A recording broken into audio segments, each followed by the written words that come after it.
Good evening, sir. Good evening, classmates. My topic is all about the modifier of human acts. The modifier of human acts are the things that may affect acts. There are five modifier of human acts. First, ignorance, concupiscence or passion, fear, violence, and habit. The modifier of human acts refers to the degree or intensity of morality of an act, or simply means to how good or how bad an act is.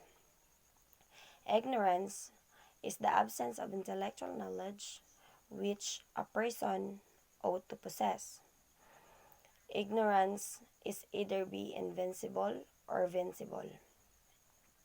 Invincible ignorance is a state in which people such as pagan, non-Christian, and children are ignorant of Christian's message as laid out of the Gospels, not because they refuse to believe, but rather because they not yet had an opportunity to hear and experience it. Vincible ignorance, if it can be dispelled by the use of moral or normal diligence. The sum of human knowledge is vast. The sum of human ignorance is ordered of magnitude larger.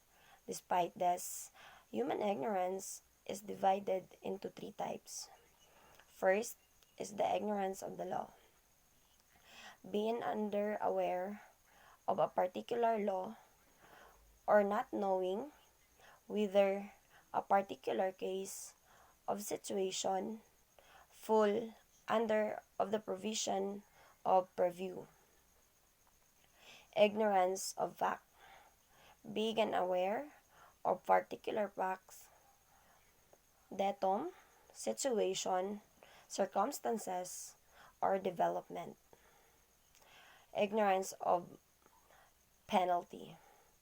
Being unaware that the particular crime has sanction attached to it.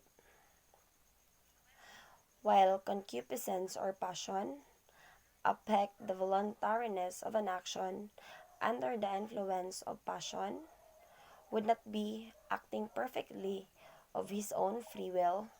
Passion is a violent emotion of mind, unsensitive of appearance or a good or bad, or object which owning the original constitution of our faculties.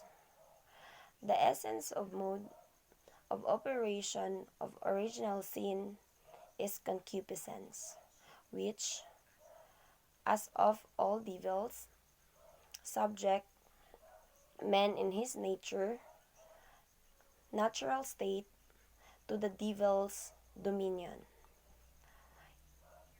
He warns here against the fire of concupiscence, anger, ignorance, birth, death, decacy, and anxiety. Anxiety. Talking of each these sins, in order he compels the human sensation of the burning flames, which seems to be something it is not, which produce pleasure and pain, but passes rapidly away and only in destruction. Positive emotion, former include love, desire, delight, hope, and bravery.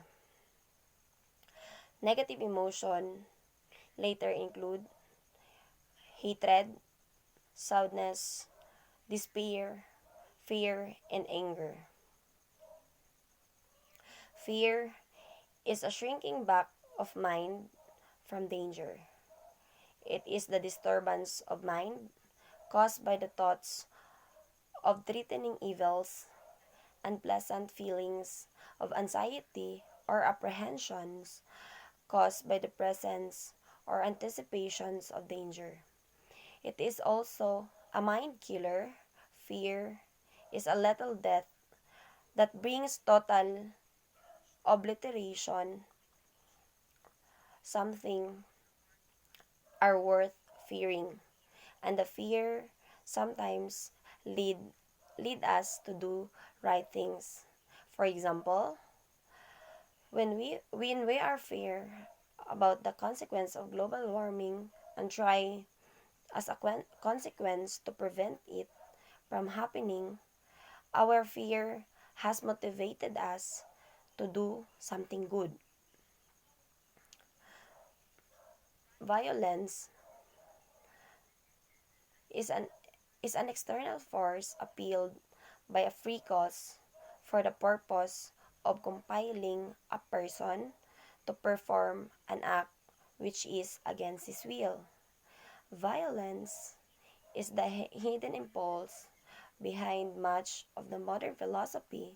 Huffman's unique stress on the consecutive importance of violence is also offer a challenge to do dominant of compatibilities of tradition or moral political theory. Habit, as defined by Glenn, is a lasting readiness and facility born of frequently repeated act for acting of certain manner. It is a certain thing acquired by a regularly and persistently doing the same act. Synonymous to addiction, dependency, fixation, obsession, weakness, customs, routine, practice, tradition, conversion, and pattern. Right means that which square with the norms of morality, and thus is morality good. Right is opposed to wrong and correlate to duty. Reason, the bedrock of all things about moral, is do good and avoid evil. One source still left to us is the proper use of human reason. Conscience is the cognitive process that elicit emotion and rational association based on an individual moral philosophy or value system. And that would be all. Thank you.